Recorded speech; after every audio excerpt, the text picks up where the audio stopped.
back in the day, back in 2017, everyone was saying like, this is how we're going to scale Bitcoin to 8 billion people. So the small blocker said Lightning Network and the large blocker said Bitcoin Cash or whatever.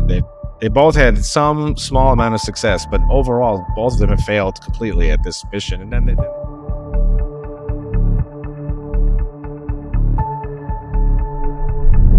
the culture in Bitcoin has become deranged, as I call it, where there's a lot of false stuff that's believed, and there's a lot of like invested interests. There's Michael Saylor, who wants everything to be corporate Bitcoin, so he doesn't want like privacy. He doesn't really want even features. He doesn't really want people to use the network.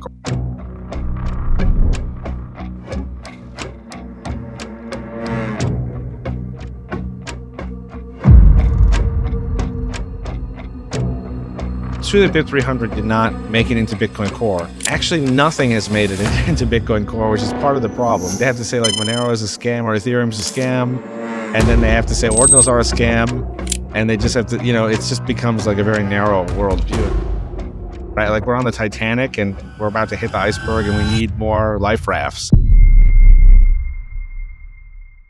Supported by ECash, atomic programmability on a Casper block DAG. Cascade. Use your Casper without selling it.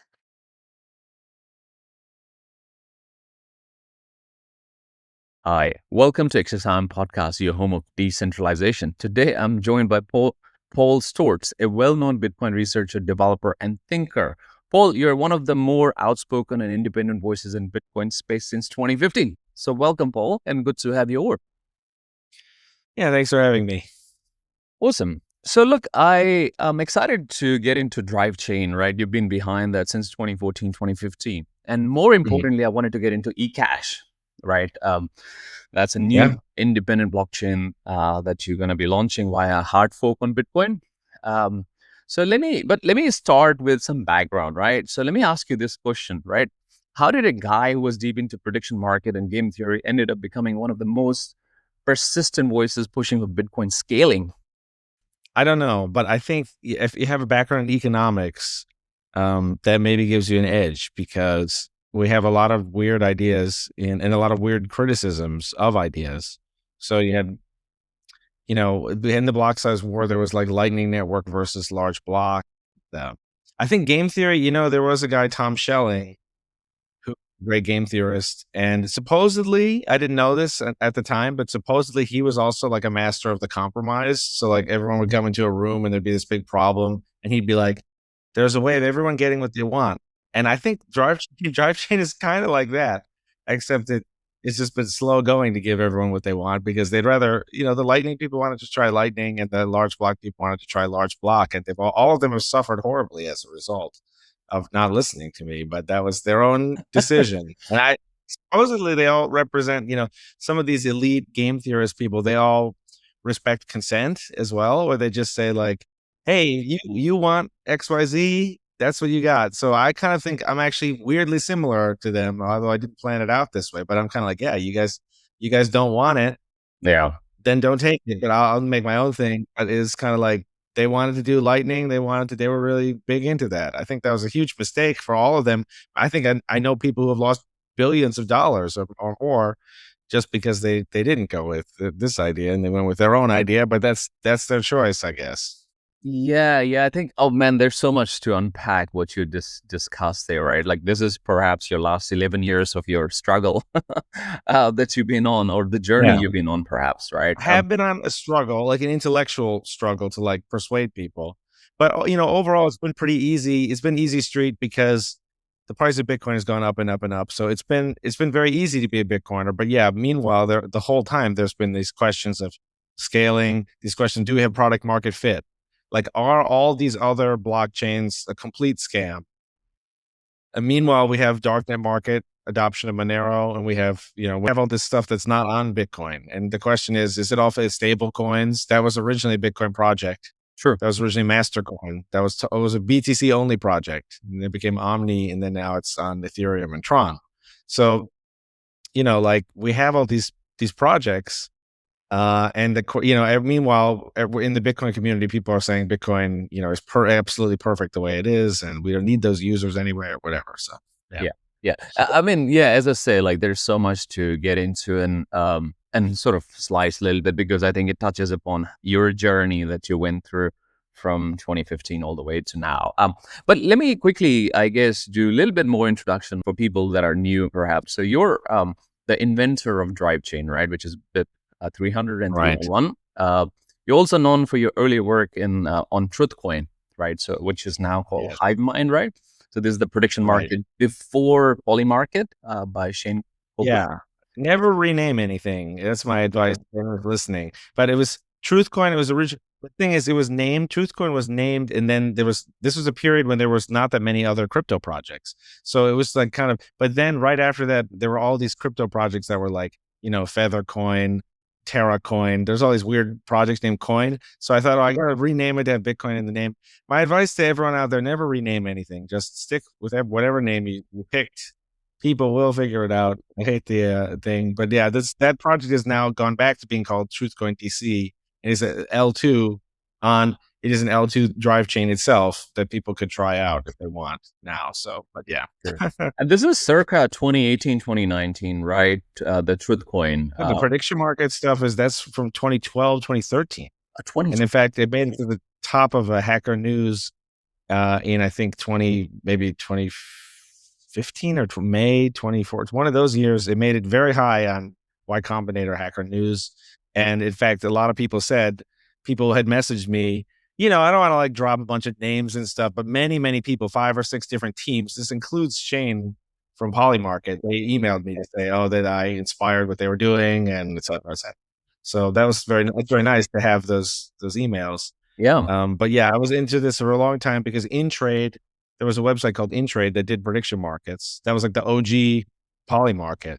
And it was from like 2002 or maybe the year 2000 or something and then it closed in 2012. And that's when I rolled up my sleeves to create Truthcoin. It was right after that in 2012. So that was a long time ago. Yeah. That's another thing where I was saying we should do this on Bitcoin the Yes. whole time. And then finally, Polymarket comes out. It's not exactly as decentralized or like as crypto flavored as, but it was still like, it was like, oh, then, then of course, after 2024, everyone was like, obviously prediction markets are the biggest thing. Now you see it everywhere. Everywhere. Yeah. So yeah, again, I was right. Another chapter in the Paul was right the whole time book that's being written by the universe. 2 for 2 for Paul.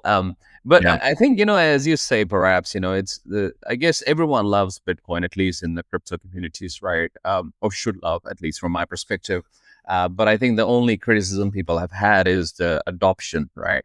What does the adoption curve looks like, and what is adoption in terms of usability, not just holding coins, right? Because that could be considered as adoption. So we'll get into that. But third one I wanted to mention, right? So I mentioned obviously your work on BIPs, you work on Truthcoin, prediction market. And the third one is your CEO of LayertwoLabs, right? Which is again sort of connects back to everything we're going to discuss today. So that's great. So let's get into BIPs, right? Let's start from the top. You've been on BIPs journey for a long time. So for anyone who's new to BIPs, right? How do you describe BIP 300 and 301 to someone who's perhaps very new to this? It's a rough time to even bother learning about it because there used to be the case that all these soft forks were not controversial and we did multiple per year. So I think in quarter 4 of 2015, we did 3 and there was no controversy about any of this. Then the block size war happened. SegWit was like blockaded by miners, created this anger and acrimonious tension and discord. So, but before there were all these things called BIPs, and if you wanted to write, so like one easy one is a BIP 39, which is how we got from the 12 word, from having a wallet where you had to back it up frequently. We had this wallet.dat. You had to back it up like many times because your wallet would generate these new keys. Well, that's not entirely true. There was a different BIP about the HD wallets. But then still, there was like this weird file you had to back up. But after BIP 39, that's where we got the 12 words. And you just have the 12 words. And so BIP 39 said like, this is, the list of words and this is how it works, and et cetera, et cetera. So there used to be these things called BIPs. There still are, but it doesn't matter as much anymore. And now even the only BIP that that's getting attention is like 110, which is like you didn't follow the process at all and just kind of YOLO, just burst onto the scene, kind of maximum controversy way. So there used to be these things called BIPs that were like these little documents that just let you know, like, exactly when someone says drive chain, like, exactly what do they mean.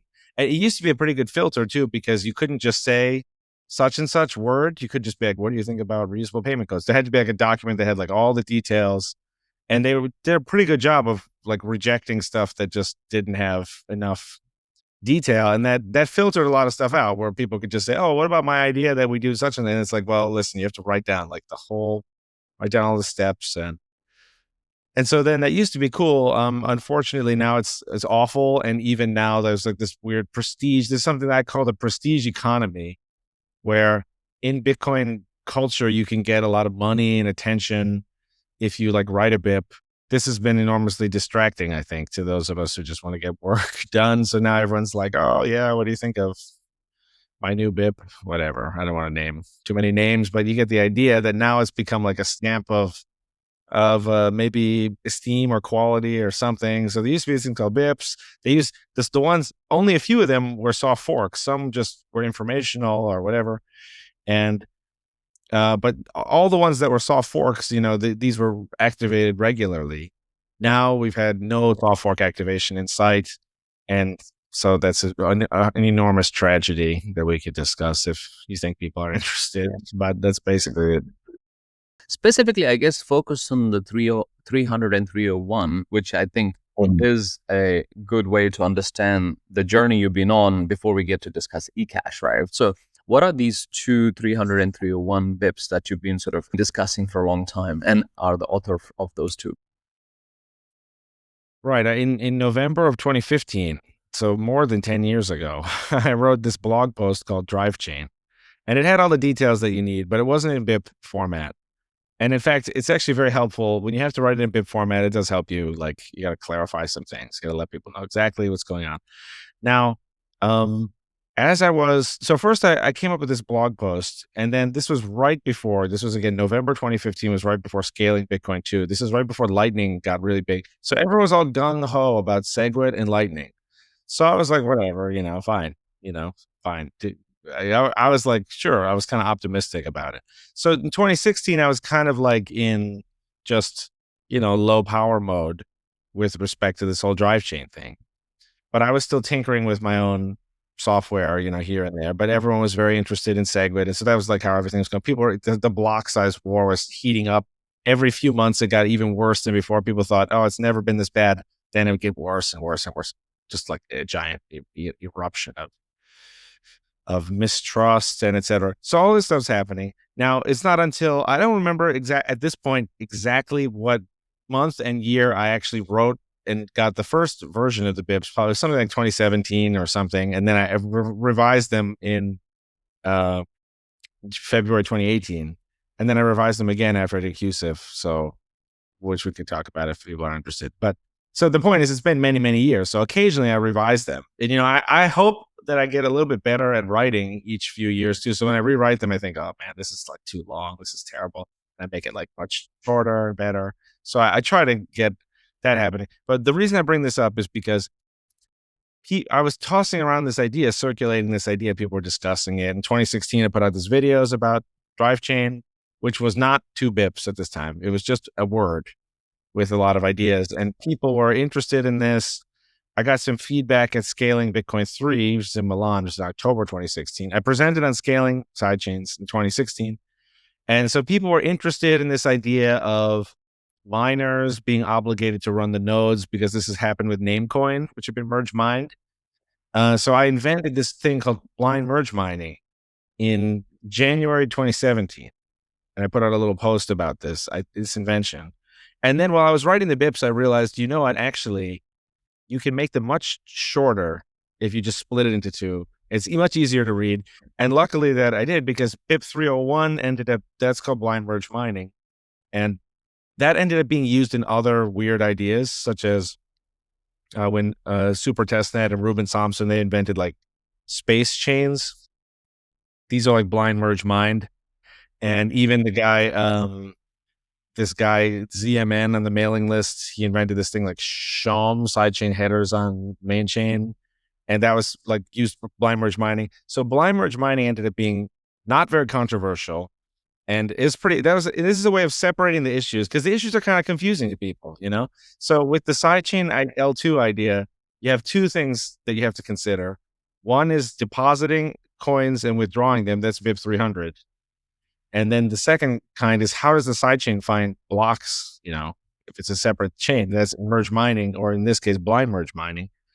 And so then that's how they came to be two different BIPs. It's kind of really the same idea, but it is possible to blind merge mine anything, including an altcoin. So you could have Namecoin could switch to be blind merge mine instead of regular merge mine if they wanted to. And you can, in fact, just as you can toggle blind merge mining on and off for different chains, you could still use BIP 300 for something that is not merge mined. I wouldn't, but you could. So it's possible. So and that does make it easier to read, because they both got shorter. I mean, 301 was cool, right? Like I think it was additional way for miners to earn additional income, right? That's how at least I got to know, right? Well, I think I gotta give the credit to Satoshi, who invented merge mining itself. Because merge mining is a magical invention, and I think that it's crazy the fact that merge mining is even possible. So Satoshi invented several different things, but one of them is the soft fork upgrade, which the fact that that's even possible blows my mind completely, because it's amazing. And the other thing is he also invented merge mining, which allows miners to mine an unlimited number of chains without doing any extra thermodynamic work. They just need like the node software to be, which is, not very significant, especially when you consider that these chains could all have unlimited transaction fee revenues. We have something like Ethereum has 10 times the transaction fee revenue of BTC, and these could all just be merge mined, and the same miners could just collect all of this money, free money for doing no extra work. So that's pretty sorcerous, that's pretty amazing. Blind part, it's very technical, and I'm not sure to what extent anyone will care, because I think regular merge mining works mostly just fine. But for regular merge mining, you have to run a node of all of the stuff that you're merge mining. So for example, Namecoin was the first altcoin. It was co-invented by Satoshi. We have been merge mining it ever since 2011. Now, Namecoin is a much, much, much smaller project than Bitcoin, obviously. Bitcoin is a huge project. Namecoin is an obscure project. And the block rewards were different also. So like, I don't remember the exact numbers, because it's been many, many years, and I've been giving the speech for like 15 years. But it was something like, at the time, a Bitcoin block was worth like $5,000 per block. And a Namecoin block was worth like $5 per block. So it's like 5,000 versus $5. But in order to do merge mining and take advantage of the free $5 per block, you had to run the Namecoin node. And then like the Namecoin node, like if it crashed or it had bugs, then it would like screw up your setup. And so it ended up not being free. With blind merge mining, it just switches it around so that the miners can just focus on including transactions in BTC only. And there will be like other people who run the node, the L2 node or the altcoin node, and they will just send a weird type of transaction on L1 to the miners. And by the miners doing what they would already do and mining the most profitable transactions, they will automatically merge mine, and they automatically get all the money also. So that was kind of a neat idea. So it's blind because the miners can get all the free merge mining revenue without even seeing. They don't even have to see what it is they're mining or do anything. They're not responsible. So that was what that was. Right. The concept blind merge mining was what perhaps led to plan B for you. No, I think it's 300 that got the pushback. There were one or two people who complained about 301, but they all ended up changing their mind, and they ended up agreeing with me. We hunted them all down, and they said, you know what, actually, this is great. But it was really BIP 300 that for some reason became controversial in 2023. I think it was because Luke Dash Jr. It was, the timing was Luke Dash Jr. had opened like a work in progress pull request it was literally just like, it wasn't like very serious at all, but it just said, as if we were going to do this, how would we do it like one of these ways? And this, for some reason, triggered a bunch of people. I still don't really know why, because again, it's a completely harmless, opt-in, ignorable soft fork, and it gives us all these benefits. But people were sort of triggered by it somehow. That's crazy. That's crazy. So initial plan was to get this soft forks 301, 300, 301 on Bitcoin, right? At some Right. stage, obviously, you pivoted to plan B. Was it a recent Right. thing? Obviously, in earlier in the year, you sort of announced, or is it been on the sort of journey that, hey, look, if this doesn't happen, I have to, plan for plan B somehow. No, I had the plan for plan B a long time ago, but I was hoping that we wouldn't need it. And I kind of thought maybe like, why would we need it? Because this is just a good idea. Everyone makes more money and et cetera. But unfortunately, we do need it. And the reason we need it is because for some reason, the culture in Bitcoin has become deranged, as I call it, where there's a lot of false stuff that's believed, and there's a lot of like invested interests. There's a lot of people who have already sunk a lot of time and effort into Lightning, and they don't want to admit that it's a bad idea, or they've sunk time into some other company that's going to be embarrassed, or even as many Bitcoiners are actually altcoiners. They own some altcoins. There's a lot of strange people selling a book, selling a podcast. They sell like a way of life. you know, there's like these lifestyle people who are selling like carnivore maximalism, or there's Michael Saylor who wants everything to be corporate Bitcoin. So he doesn't want like privacy. He doesn't really want even features. He doesn't really want people to use the network or the proof of work or the blocks, because all of that stuff was designed for a world where you have this cypherpunk anonymity.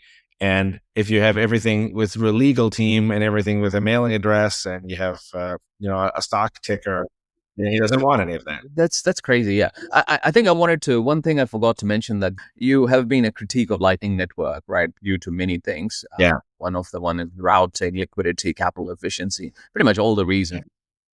So can I quickly ask you, what's been the biggest pushback from the Bitcoin core around these drive chains, right? You said 300 was the biggest reasons. Mhm. What were the actual like reasons? And how do you debate on these topics? Like, is it through, like where all these chats happen these days when you're having the debates? Yeah, there used to be the Bitcoin Dev mailing list. Now I think it's not good at all. It used to be a very good mailing list. Now I don't even know. Like I don't even read it anymore. I used to read and write to it. We had some critics. We did a series of Twitter Spaces in 2023, 2024, and we invited people, and people would write articles at Bitcoin Magazine, and we would like reply. So there's a lot of stuff on Twitter. And then we had some critics, like one or two critics, we paid Peter Todd to type up his critique. His critique turned out to be like very, very, very wrong. And in fact, even after we paid him to write it, he sort of let slip that he didn't realize that software for it exists. So he's made a comment on stage at Baltic Honey Badger where he was like, no one's ever written software for this. But the software with the graphical user interface and with the working Zcash sidechain, that had been out for, 2.5 years or something. And if you go to drivechain.info, it's like right at the top, like download or whatever. So like he had never like visited the site. So we had a lot of critics that were, they were very low quality.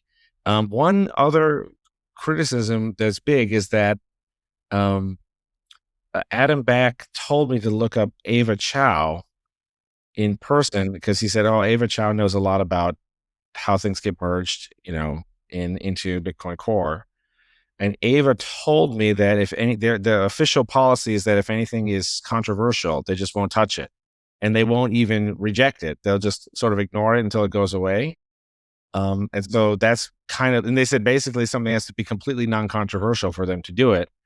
And you can see that that's kind of a very silly policy, and that's why nothing has gotten done, because it's very easy to manufacture a tiny bit of controversy. Isn't it counterproductive? Like, controversy means there's something there that needs to be discussed. In fact, it's right. I mean, if we only do the non-controversial things, we're only going to do a very, very small percentage of it. I mean, as you say, the controversy is a hint that you are actually exactly taking something out and putting something new in. So it means that there's actual stakes and there's actual drama, and something's going to change for the user in a good way, hopefully. So, yeah. I mean, change only happens when there is a controversy, right? That's what I believe, right? Change cannot happen without controversy. But people need to understand. I'm not a believer. I think consensus among humans is a disaster. So we have the consensus software in Bitcoin where the blockchain is agreed upon down to the last byte. But I'm not a believer at all in consensus among humans. I think you want to have different groups have advocacy and have leadership, and someone says this is what we believe, and then we're going to win. We win, whatever the election or whatever it is, and then we implement our ideas. And then if the ideas are bad, we're proven wrong. And so you actually have people responsible for things. And then you imagine like a CEO or the director of a movie or whatever. Someone says, "Listen, I'm in charge of this movie, and if it's good, then I get the credit or most lion's share of the credit, and if it's bad, then I get most of the blame." So that's what works is having accountability and responsibility. That's what works. And when you have when you force 100% of the room to agree, that usually ends up being like a total disaster. Let's say you get art that's like designed by committee. That's how you end up in like North Korea or something. It just doesn't work at all. You don't want anything like. I'm a huge believer that will kill the project. I think it kind of is killing the project, which is leading me to the ECash plan B. So Yeah. So just quickly though, like when the pushback or this criticism was happening, right? Were they actually focused on the technical parts, or was more of the fundamental that Bitcoin has to be money because that's the conservative side of perhaps the people that are focused on that side? There wasn't any debate on the technology front. I don't think that looking back on it, I don't think any of them really understood it at all. And I don't even think it's that complicated, but you could look at Peter Todd was like the number one critic. He had never visited the site. He didn't even know that the software was out. Then when he wrote his critique, I did like a line by line reply to it in like this huge image, because it was like every single sentence and paragraph in it was wrong. So I wrote like a thing where I said, this is exactly where I had like basically a running commentary of the whole thing. And the whole thing is just full to the brim of mistakes, and even often the giant, he's contradicting himself in two very important parts of the argument. So even he's not like agreeing with himself. He doesn't even seem to realize this.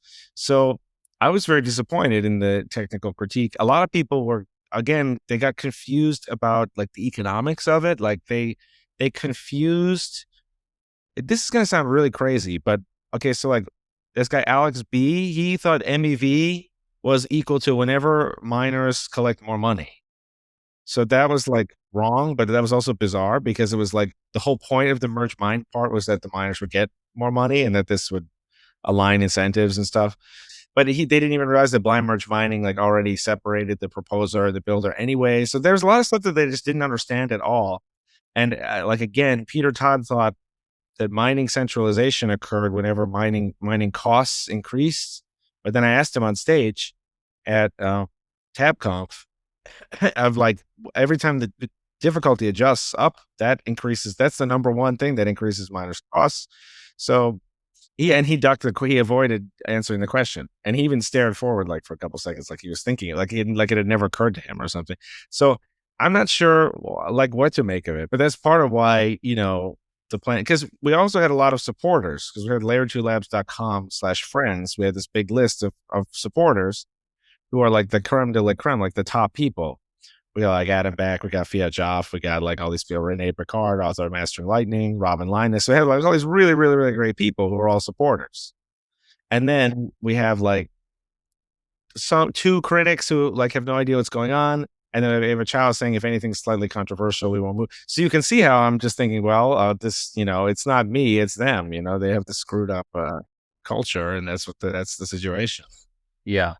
And I mean, just thinking very broadly, right? Like Taproot did happen in 2021, right? And that led to obviously ordinals and the sort of the growth that, at least the adoption perhaps, Bitcoin has seen on a different path, not as money. But Drivechain didn't catch their attention. They didn't really care about Drivechain, though it would have led to smart contracts, privacy, and other things. But they didn't connect. And they would have been out of the way on their own L2, and they would have been off the L.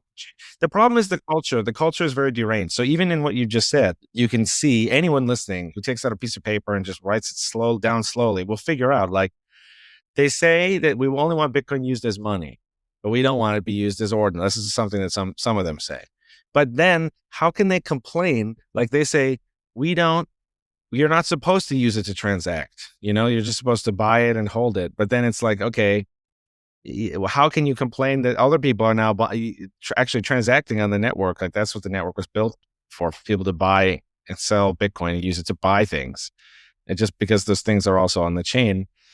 So they kind of say, well, hey, we think Bitcoin should use this certain way, but then there's all these people who are fee paying users. They're actually using the network, actually paying miners and stuff. They're actually responsible for the transaction fee volumes, actually responsible for Bitcoin transactions existing that didn't exist before. And people basically what the equivalent of payment processors, like people accepting Bitcoin.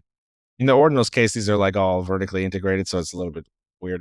But there's just a lot of stuff that they think, like they just think we never wanted those fees. They think Bitcoin's perfect, but then they complain, wait a minute, we're under attack from Ordinals. So it's like, so I guess it's not that perfect. I guess it's so easy to attack by just a bunch of people having fun.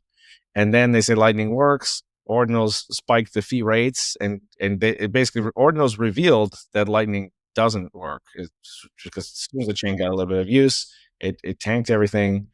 There's like a lot of different like weird little threads where they're trying to say we never wanted privacy anyway. We never wanted sidechains anyway. All this stuff is the opposite of what people said before. They said, well, Bitcoin's open source. Eventually we'll just, if anyone has a good idea, we'll just add that idea. But now people are saying they're in like this really weird headspace where they have to say, everything on all the Monero transaction volume is fake, and when they have to say like Monero is a scam or Ethereum is a scam, and then they have to say Ordinals are a scam, and they just have to, it just becomes like a very narrow worldview, and life becomes very burdensome. It's like because they just think everything is an attack. Bitcoin's already perfect.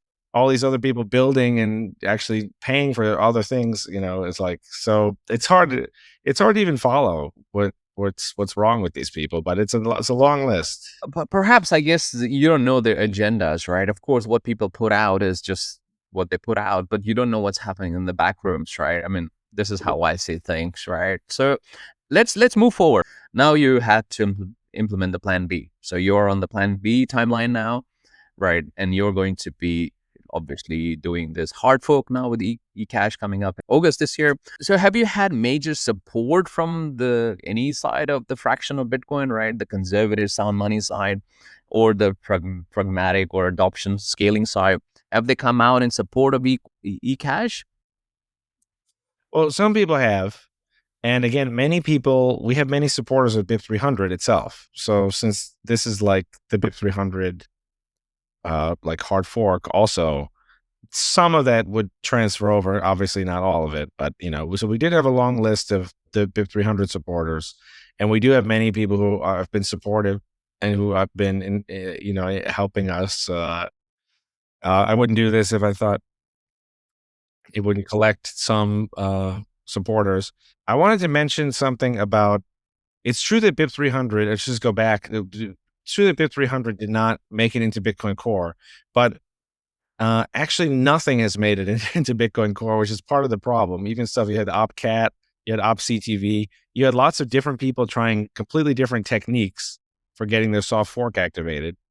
And so far, all 100% of them have failed, and that's because it's actually the process that's broken, and it's not any of the ideas. And then this is actually part of the derangement, is that people think, oh, you know what, these all failed because they failed to get merged into Bitcoin because they weren't good enough, and what the world really needs is my idea. They have a new BIP, TX hash, or LNhance or something, and then they try that. And these have all been tried many times. Each time it wastes a whole nother year because people spend a whole year trying to get their BIP through, and then none of them have gotten through. And then this almost 110 is like the exception that proves the rule, because it's going to probably crash or burn, and they will, but that's the one that's the most interesting way of trying. So yeah, so there's that to consider. And then the support that I'm counting on is, that it's not just about like support on day one. It's about all technical people. Like so many, I am very familiar with the technical community, and the technical people, they like to build. They build for fun and for free. And these are the best people also. Like sometimes if you hire people, you get the wrong kind of person to show up. But many of these maverick genius type people, they love to just build stuff. And so, yeah, and what they just don't like is not being able to turn it on. And that's what Drivechain allows them to do. Whatever they want to do, they can either go onto an L2 that supports it, or they can just make their own L2, from scratch. That's however the way they want it to be. And so then they do this. They can get users to use it and pay a transaction fee, and then the miners automatically mine the fee. So you have developers developing, you have users using and paying the transaction fee, and then miners mining and paying. And so that's where it has a potential to really have like a geometric takeoff. And a lot of the market demand is indicated by all this transaction activity, like on altcoins, like on Ethereum, on Solana. All that stuff the idea is those could all just be Bitcoin projects. Yeah. Or in this case, ECash projects, because Bitcoin won't add it. It should. If Bitcoin, added BIP 300, it will just be fine. Yeah. And again, all the soft forks, the opcode soft forks, those are all opt-in, ignorable, and reversible. So how could they even have any risk is a question I ask very often. But then people think, we don't want to take any risk. We don't want to break Bitcoin. And I'm just saying, like, well, how could this possibly contribute to breaking it in any way whatsoever? And then, they don't really have an answer, but it's just, this is part of how deranged the culture is. So that's the problem. I just want to go back a bit before we get to discuss ECash. I would really want to focus on ECash, but I know you are very vocal about Lightning Network, right? SegWit really pushed Lightning Network. So, what's been the biggest, I guess, struggle / criticism from your perspective of Lightning Network? Like what Lightning hasn't been able to do so far?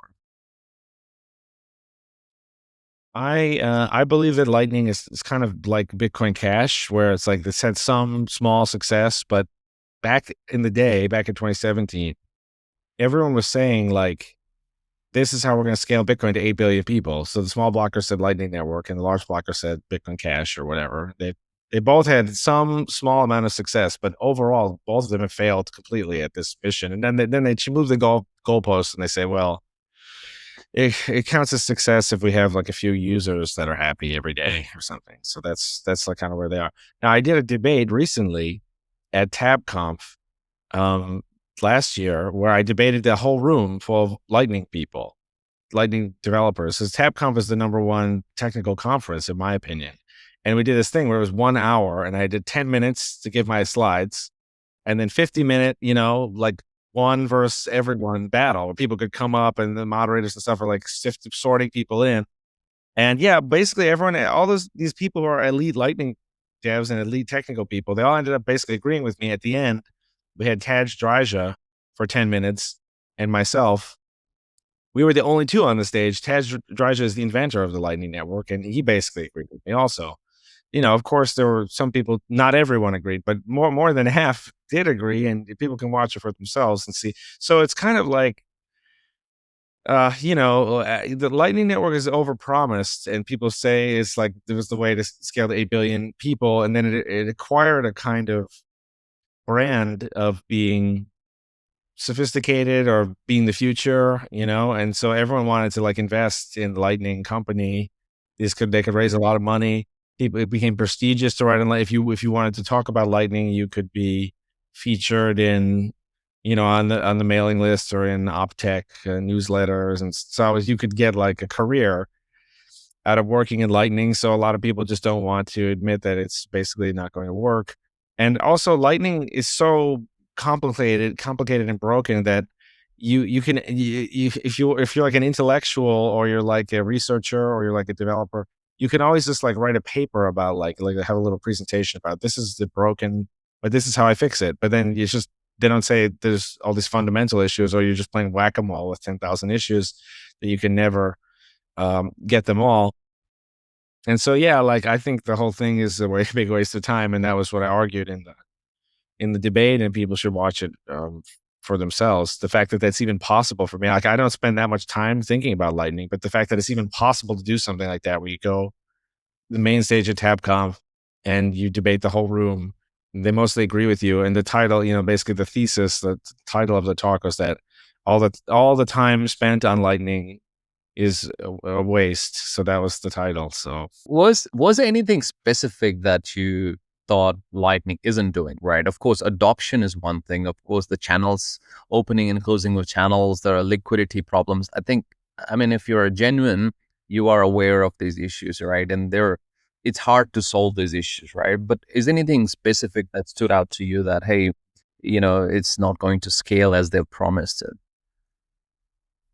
well, I'm glad that you brought that up, because really what comes to mind is that with Lightning, everyone's just lying to themselves about like how it works and what it's doing. So one example is that on Nostr, they have the Zap, the primal to primal Zap, where people are using custodial Lightning, and they have a Lightning icon, and then it appears to be a Lightning transaction, even though it is not a Lightning transaction in any way whatsoever. This is just not true. But this is the tip of the iceberg. Many, many, many things, they have like the Lightning icon, or they have a Lightning name, but there's actually no Lightning transaction taking place. So it's like you get into like a self-driving car, like you get into like a Tesla, Is like a it because there's Waymo. no liquidity there? I mean, it should work if the channels are open, right? Like you would think. But people don't even open a channel. So the channels don't, if you download the custodial Lightning to your phone, and then someone sends you, this happened to me at an Acapulco one year, is people are like, oh, this wallet is so great.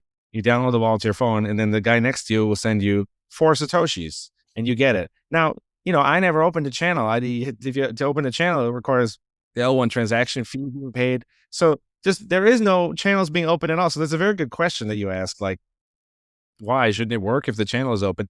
Yeah, but none of these have open channels. So then they say that this is custodial Lightning, but really it's just nothing.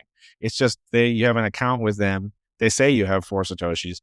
You don't actually have 4 Satoshis on the Lightning Network or on L1. The whole thing is fake, unfortunately. So that's what you learn. If you dive into Lightning, you'll just find that the whole thing is fake, actually, unfortunately. And then the annoying thing is there's some parts of it that are real, and then people point to those and say, oh, look, I used it and it was real, and I had a channel open. And it's like, yeah, okay, for like 500 people, it's real. But everyone else is being lied to. There's a huge propaganda campaign with involving the Lightning Bolt icon being everywhere, tricking everyone. And then when people use the fake custodial Lightning, they download the app, and then their friend sends them 4 sats. They get them immediately. Because, of course, the whole thing's done through the app, through client server. None of this is actual Bitcoin transactions. So they think, oh, this Lightning thing works really, really well. This has a great user experience. This works just as well as whatever, Venmo or WeChat Pay or something. That's because that's basically what it is. It's not using the Lightning Network at all. It's just 100% centralized corporation thing. They just update the database entry, and so you don't actually have any cypherpunk property right to the Satoshi. So, but then all these people leave, and they leave the room, or they just think, wow, Lightning works so well. And then when someone like me says this whole thing is fake, they just think, that guy's a liar. Yes. I've personally have had experience where I tried to open a channel 2022 was, for a business I was running back then. And it was impossible, not just to open, but to find people, because you have to find other channels. It was impossible to find those channels. Yeah, it doesn't work. All the people who try to do it the right way, all the people who, this is this is a perfect example of the cultural derangement of BTC, of which there are many examples. But this Lightning is the crown jewel, maybe, or the perfect example, because you have, when people get really excited and they fall for it, basically, because they say, oh, everyone is supporting Lightning, whatever, Blockstream, and they work on C Lightning. Could it really all be fake? No, of course not. So people think this is going to be, Lightning is going to be the future. So then they roll up their sleeves, and they try to get the actual knowledge of how it works. And they say, oh, I want to learn, I want a real Lightning channel where, and I don't want to have custodial. They try it. This is a small minority of the population. Most people just want to just conform, just go on with whatever their friend is doing. Very few people actually want to like check it out for real. And so it's a small number of smart people who try to open the channel. Then they're like, oh man, this really isn't worth it at all. And then the channel gets uncooperative closed by someone. And so, or you disagree on fee rates, and then your software does the uncooperative close, and then your money is stuck for 2 weeks. And then everyone's like, this is terrible. So, unfortunately, it is terrible. I mean, I hate to say that I hate to be so negative on it, but the time has come for us to, speak honestly about how unrealistic it is that everyone will. And the other thing is to like, okay, here's some other weird stuff about Lightning. I mean, we can go on and on forever about Lightning Yes. Network, I want to talk but like, cash though, but yes, please, let's wrap this up. yeah, the whole point, the whole dispute in the block size debate was it was large blockers versus Lightning, kind of. And again, I was pro Lightning for a really long time, like until 2022. Then I did some napkin math, and I was like, oh man, this is like hopeless situation. I published this to Bitcoin Dev mailing list, and then now over time, it's been slow going, like over 4 years. Now everyone is starting to agree with me. This is another chapter in the book that I was that of me being right about everything, but it is what it is. So the Lightning the debate was, we don't want the large blocks because it's too difficult to run a full node when the blocks are large. So when the blocks are small, it's easier to run a full node. Now, the kind of the flaw in that is that every Lightning transaction, in order to use the Lightning Network the right way, you need a full L1 node yourself. And it turns out that this barrier is too much for basically every normal person to jump anyway. So from their point of view, both of the nodes are equally expensive, which is like, I don't want to say infinitely expensive, but they're past the threshold. So this whole, rise in Detra, the whole point of it was to avoid a node that was too expensive to run. But most people don't want to run the Lightning node or the L1 full node that every single Lightning node would require. And Satoshi was right about SPV being what most people would have to use, and that the full nodes would be used by people who processed a lot of incoming BTC transactions. So that's just yet another thing. But there's a whole long list of stuff that doesn't work with Lightning. You need the online hot wallet to receive money. We talked about liquidity. I in the talk at TabConf, I mentioned there's a catch-22. There's a lose-lose situation where if L1 fee rates are low, you don't need the Lightning Network, and it has all these disadvantages for no reason. If L1 fee rates are high, actually the HTLCs in the Lightning Network don't work because it's too expensive to enforce them. So it's a lose-lose situation. There's not enough block space to open channels for everyone on Earth, or even a tiny 1%. And especially if these channels last 1 year, on average, there's nowhere near enough space for people to use it. So the whole thing is totally dead idea. Meanwhile, internet speeds, computer speeds have improved. And so having the optional large block L2 has just become more and more and more and more attractive over time. It's never been better. The ratio of Drivechain superiority to Lightning gets better every year, and it's never been better than this year. All right, I think I'm happy to move to ECash. I think that's a good build up to get to ECash. So why don't we perhaps discuss, right? So now plan B is activated at some stage. Activated, of course, it was planned a long time ago, but it's activated at some stage. So now ECash comes in picture, right? You keep SegWit, you keep Taproot, you do shrink block size by 10x or something, right? And then obviously this leads to activating of Drivechains, right? So why don't you quickly take us through what the big technical plan is before, and then I'm keen to get into the rest of the details.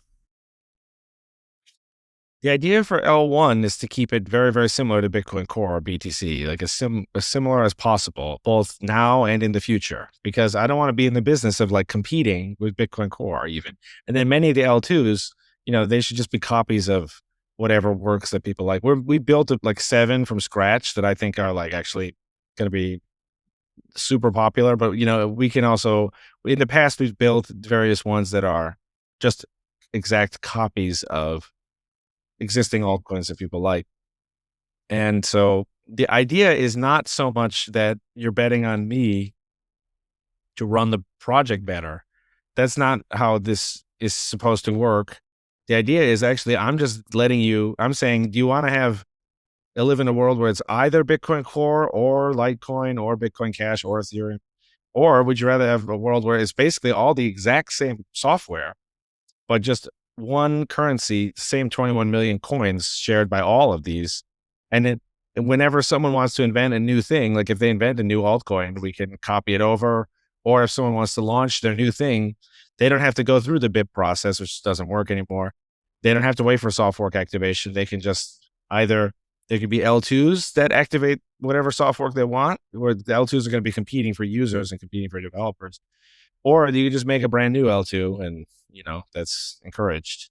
So the idea is more of just spontaneous order. It's like a Hayekian libertarian thing where you have entrepreneurs and I'm just freeing them up to compete. The whole thing is not like going through me. The true capitalism. Yes. Right. So you launch ECash in August this year, right? At the block 964,000, right? With seven, you said seven, right? Seven different drive chains, right? So what are these drive chains, right? I read Thunder, Z-Side, Truthcoin, obviously we talked about, CoinShift, Bitnames, BitAssets, and Photon, right? These are seven? Seven. That's right. Yeah, Thunder is just a very optimized large block L2. So it's like as efficient as possible from the software side. And, we made it really, really efficient. Like it can process like 960 megabyte blocks very, very quickly. And we have tests that people can look up the exact tests run and they can see the exact numbers for themselves, which I encourage people to do if they're interested. But that's just the one type. So the idea is we'd launch one of those, and then as it got more and more used, we would learn about how to improve it further. And we eventually would launch like a second one. And I have some, back of the envelope math where it says basically that if you had like 14 of these, that would be enough to process every single transaction in the world on Earth. And so that's like the plan to like scale up via that type of thing. And again, we'd have one on day one, but of course that's not going to be full at all. It's going to be plenty of entry. So you have years or months at least to actually learn from experience. Oh, exactly what would be on the wish list for the next one, and then that would be how you would just keep adding them, and then that's it. You have abundant, unlimited space. Z-Side is basically it takes from the Zcash altcoin. It takes one of their Rust crates, and it gives people super strong privacy in the form of the Z addresses. So it hides the sender, the receiver, and the amount. This is the best privacy you can get. And it's phenomenal. And the Zcash people worked really, really hard. And they had lots of PhDs and stuff. Researchers working really, really hard to get the ZK Snark privacy. And this is vastly superior to like using CoinJoin, which is like what we do now in Bitcoin for privacy, which is just you mix with 4 people and then you have to keep doing this. And it's just not that good, So this is way, way, way better than that. So those two I consider to be like the core value proposition. Those we've worked on those a little bit more to make sure they are stable and user friendly. Then we have the other ones are a little bit more experimental, but you can try them all now. They all still work. They all work to some extent. So anyone can try them now with fake play money, Signet, testnet coins. Yeah. So they work to some extent.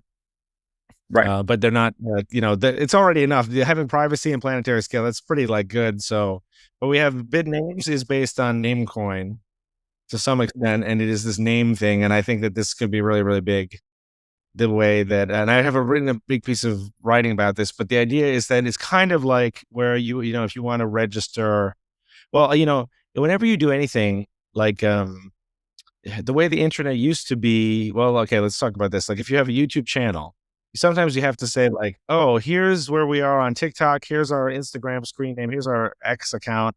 You have to like say, you have like all these things. And then each of them you can get deplatformed from, at the blink of an eye, they could just like suspend your account or delete all of your stuff and you have to start over. I don't think people are happy with that configuration. And, the government can seize domain names. They do sometimes this hasn't happened very much recently, but, so the idea of this, which goes back to Satoshi's time, is that you can give people a property right to the human readable name. So you can get like xxim.bit or like xxim.anarchy or something. Then you own it permanently. And then actually it can do a lot of stuff for you. Like it can tell people how to send you money or how to send you messages or a chat. And it can also tell people like, this is how to find my Twitter. and this is how to find my YouTube. So it's kind of like flips the whole script around, and it says, you buy this name, you permanently own it. Yeah. You can invest in this brand. They can never deplatform you. People can always reach you. They can always send you money. And so they can always reach your webpage.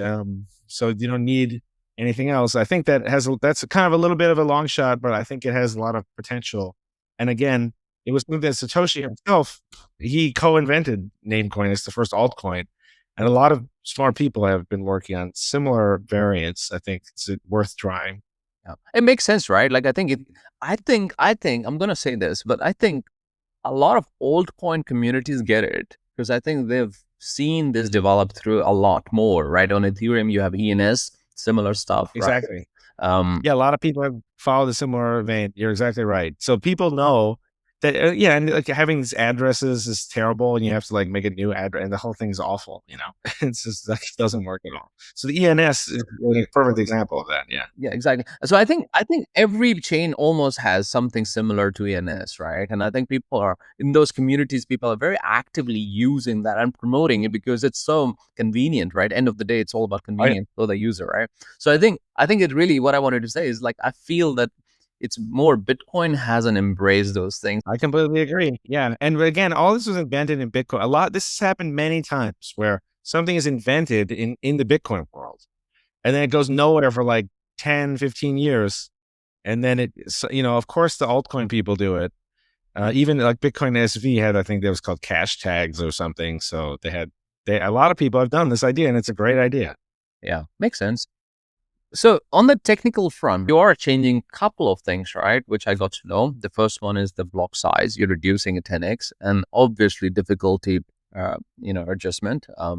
Right. You're going to change those two things. So perhaps take us through difficulty adjustment. I get it, right? Well, I actually think that we don't need, an L1 doesn't need that much block space if most of the transactions are on L2. So the smaller block size means that the project's more decentralized. It means that it's easier to run a full node. And the other thing is, since in the conception of Drivechain, you have the L1 is mandatory for everyone, but the L2s are optional. So the mandatory piece should be less expensive. And this is just in equilibrium phase. The blocks in BTC aren't even that full. Like, I actually had a lot of thoughts about doing this like years and years ago, but now it turns out I don't think it will even matter that much, because like whether we even did it or not, because the blocks in BTC are not even full anyway. So they are not even, they're not even 1 megabyte or 4 megabytes filled up, because we've waged this crusade against users. So I was thinking, like years ago when I planned this, I was kind of thinking about how like Bitcoin Cash had larger blocks and Bitcoin SV was like, well, actually, we're the larger block, and you could like outflank from like a positioning point of view. It's not even going to matter, because the very, very few people use BTC, and because we've waged this crusade, this ideological crusade against the users of BTC. That's part of the problem. So it's, but yeah, that's part of the thinking behind that. Right. And what about the mining difficulty adjustment, right? I think that's perhaps easy one, but it's good to touch upon that as well. Yeah, we need to do intentionally something to split the chain off. So you have to like break a rule. And of course, there's going to be, at first, it will have a much lower market price, and it will have much fewer people involved. So the value of each block will be very small. And so the miners will mine if there's a difference between the market value of the block and then their cost. And of course, miners are not all identical, so they all have different costs, and maybe they all have different like values for the coin as well. So it's a little bit of a distribution thing, but it's kind of like basically on average, the block is worth so much, the cost is worth so much. So if you're going to mine a new thing where the value of the block is much, much lower, you have to put the difficulty lower as well. Makes sense. You want to drive more miners, right? And of course, the lowering of the difficulty adjustment, it helps to get anyone who has any hardware to start mining, right? Essentially. Right. It cuts the cost, because it's like Bitcoin is currently, I don't know the number, but it must be like 800 exahash. So it's this huge amount. So the question is, how many people are going to be mining this? Well, if it's not 800 exahash, then, like it's going to be really slow finding blocks. So you want to chop it way, way, way, way, way down. I don't know exactly how far down. I say I cut it to the minimum value, but honestly, that's not.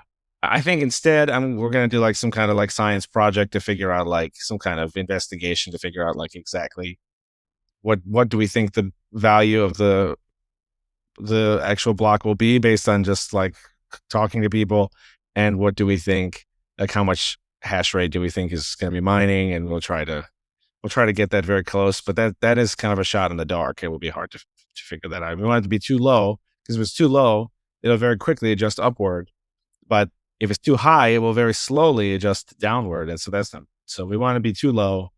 That will be very tricky, but that will probably be the trickiest part of all. But I'm optimistic. Right. Yes. You have to be optimistic when you're doing something like this. And, I must say, like, there are people like yourself, right, that are so passionate about developing and growing the chain further, right, Bitcoin further, right? Eventually, I think they all hit, or at least a lot of people hit the wall, right? And then they left and started very successful coin. This is a very common story that people tried to make their project work in Bitcoin, and they only started the altcoin with extreme reluctance as like a last resort. So it's a very, very, very common story. It's certainly true of Ethereum or Vitalik. He was one of the founders of Bitcoin Magazine. He's a writer for Bitcoin Magazine. He was a 1/3 owner of Bitcoin Magazine. He was a huge Bitcoiner, and he tried to do Ethereum on Bitcoin.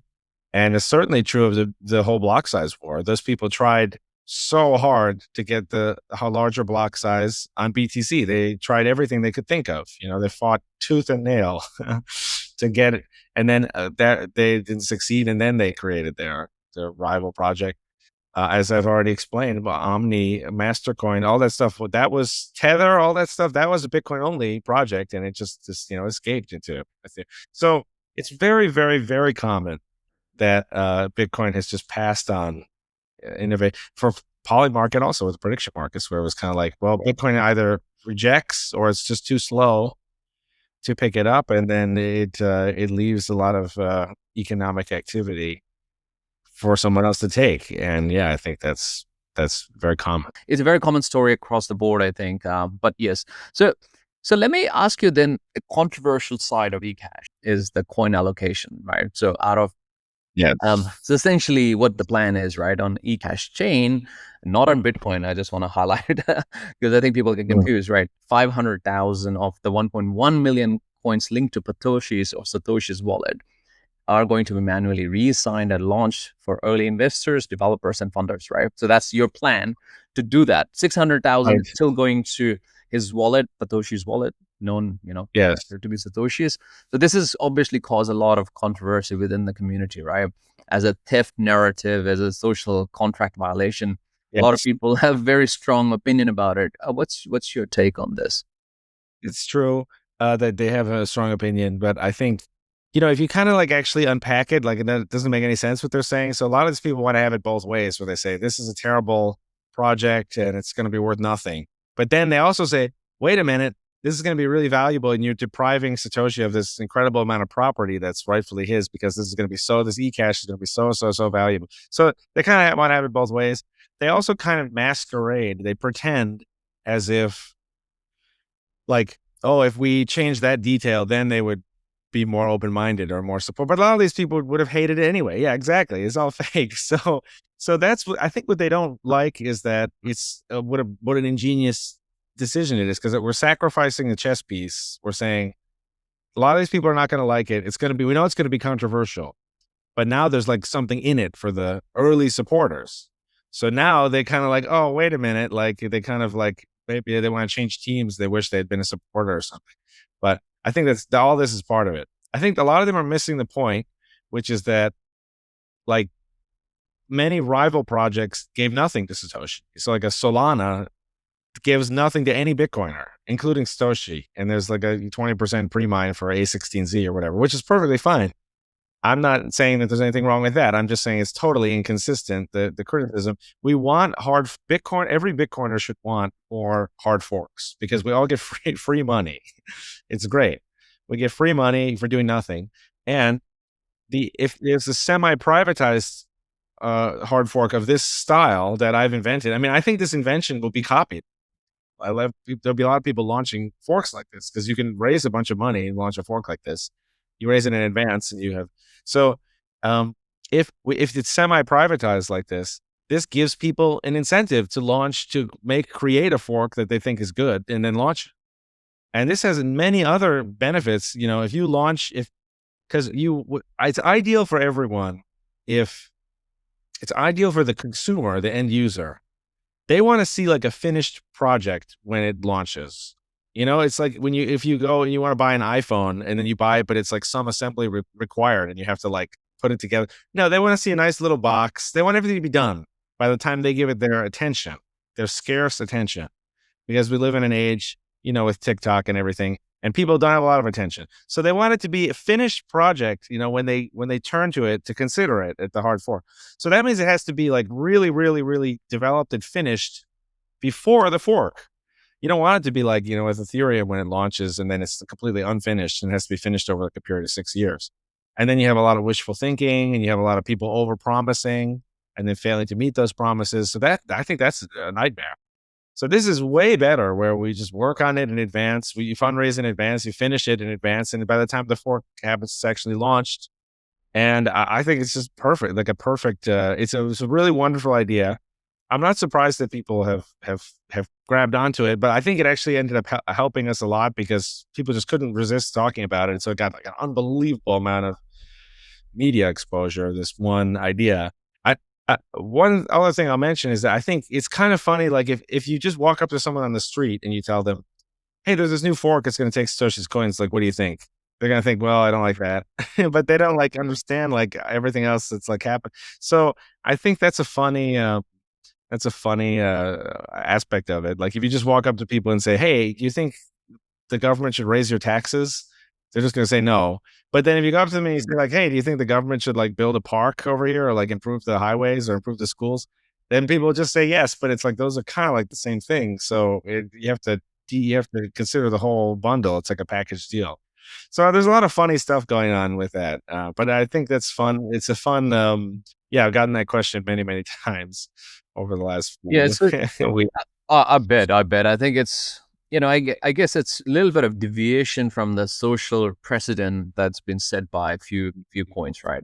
Like by obviously Bitcoin Gold, SV, I think they all kept 1-to-1, right? People are like trying to figure out what they think about it. But this is a big improvement because the pure fork means that everyone who hated the idea and fought against it every step of the way, and everyone who worked hard to make it a success, that means those people are treated equally. And then you're only going to live in a world where you're relying on altruism. And you have to have like an independently wealthy, altruistic person make the good fork. And how many good forks are going to get made in that world? Far fewer. So like, why just privatize it a little bit? Some other like obvious points, like, Satoshi has clearly abandoned these coins and he clearly would be just fine with 600,000. It's kind of like, some of it is just, you kind of think like, okay, yeah, we care about property rights. You can't, just because someone's rich, you shouldn't steal from them. Obviously, everyone agrees with these things, but it's kind of like, I do think it's funny that people have picked up on this one part. And it does speak to like, I think, just how uninspired people are. Like they don't like, are they really serious about any of this? And of course the answer is no, because that's one of the points I made and you were nodding along, is about like, if we change this detail, then all of a sudden these people would be like huge supporters? Like, it's ridiculous. Of course not. So it's kind of like, whatever. The whole thing's a farce. Why not just, just play it out? No, totally. I think, that's why I wanted to bring it up, because I felt, there's two sides to obviously every argument, but it felt like, hey, if it's just because it hasn't been done doesn't mean it's actually a bad idea, right? Getting 600,000 ECash they didn't have before. So it's like the whole thing is kind of like can you steal something that you just created like 5 seconds before? It's kind of like the whole thing's kind of, but I think it's fun. It's giving people a lot to think about. And I enjoy being controversial to some small extent. I like the idea that I'm making people think a little bit. So whatever. I mean, I would have liked to see more. I saw a bit of that when I was doing research, but I would have liked to see more of the technical debates, like what type of application, Drivechains, those type of things. Yeah, I think, but it's good for us to get any kind of That was probably people who wouldn't have talked about it at all, because the talking about the technical thing is really hard. You have to actually figure out what you're talking about, and you might be wrong. Let me ask you this wrap-up question, right? I've taken quite a bit of your time, so let's wrap this up for this session. Love to have you back. But let me ask you this thing, right? Where do you see eCash in 2 years' time, right? Do you think you'll follow the path of previous hard Bitcoin hard forks, right? With amazing initial hype and then faded away somewhere? Or you think it'll become something more dynamic, thriving? What do you think will happen in 2 years' time? Well, I certainly hope it's a big success, but I think it's less than 50% likely to succeed. So I just want to make that totally clear. This is something of a long shot. I don't think it's that long, but it is less than, it's certainly not guaranteed to work, and it probably won't work. I don't really know why it won't work, but it's just hard to make anything new work at all. And so just like to clarify a few things, like that I'm not like selling my BTC. I see this as like a very important like life, right? Like we're on the Titanic and we're about to hit the iceberg, and we need more life rafts. So that's like what this is. And maybe the Titanic will just miss the iceberg and we won't need the life rafts. And then I'll look like a complete idiot and everything will be fine. And that's what I hope actually happens. I hope that happens. That would be great. But that doesn't fit with, all these stories we've been telling about how deranged everyone is. Everyone's lying about lightning. People don't even realize like to the extent to which everything is screwed up, and because they can't talk about it. So yeah, I don't know, but I do think that the hard fork, the first day and the first month and the first year, that's like the big debut. And I think we've done a lot of things that the previous, like the Bitcoin Cash didn't do. Even simple things like we announced it in advance, whereas Bitcoin Cash, it was like already made, and then there was Segwit 2x, and the large blockers were saying, ignore Bitcoin Cash because we got Segwit 2x. And then later, like 4 months later, they were like, oh, actually, we changed our mind, or 5 months, or whatever it was. So they were like, so that's kind of weird. So I'm not doing that. And we're not doing much other stuff. Like we have it kind of finished. So it should be ready on day one for people to start figuring out like how they can interface with it and what they think of it. So who knows? But yeah, I think it's more likely to fail than not. But of course, if it succeeds, it will, if I'm right about even half of the things that I'm claiming about how everyone wants side sheets, everyone wants merge mine fees, the Lightning doesn't work. If I'm right about like even half of these things, then it will slowly grow to dominate the entire crypto industry. So it's kind of like less than 50% chance of success, but if it succeeds, it will like, skyrocket into the top 5 or even beyond. So that's kind of like the situation. And I have no delusion about how difficult it will be and unlikely. But on the other hand, I know I've been a 24/7 member of the Bitcoin community for a very long time, like 15 years or something. And yeah, I know like just how screwed up everything is. It's very, very, very, very screwed up. And we discussed only a few parts of it, but the culture is very deranged, and we got a lot of crazy people. And then we have just a lot of too many people who have like specialized, so they can't really even talk to each other. So like you can't even talk, technical people and miners and big stakeholders, they can't even talk to each other anymore because it's so big. And like people have like security details now, and they get too much email spam and they don't read it. And everyone's worried about what does everyone else think. So I think it's poised for disruption, actually. I don't know if it'll be this project, and even if this project is the maximum chance, I don't know if it will succeed. But yeah, there are an enormous number of huge problems in BTC that everyone is in denial about, which is even, another issue that people can't even talk about the problems. Because as you certainly know, if you're just on social media at all with big, everyone just thinks, oh, everything's perfect at Bitcoin and every criticism is FUD. And yeah. And the people, it's like, doesn't matter if someone who is in Bitcoin for 15 years and is an elite technical commentator, someone who joined like 4 months ago, who saw a YouTube video by someone, they'll think, oh yeah, of course, there is no security budget problem or whatever. We don't need privacy in Bitcoin because we have treasury companies, or whatever. So that's kind of where we are. So yeah, I think I'm gonna be optimistic, but yeah, it is a difficult thing. It's a bit of it's kind of like you go to the roulette wheel and you put it on the bottom third or something. Maybe you put it on. We got I'm thinking like we got 12 to 15% chance. But yeah, it's very asymmetric because what do we really lose if it fails? It's kind of like a little embarrassing. I already don't care about that, and it's like we're going to get a lot of attention on these ideas. So actually, we lose almost nothing, and then we have this crazy upside. So it's I think it's quite a hard quite a good one. A hard fork after 9 years, right? Or roughly around nine years. So I think for a lot of people, it's exciting.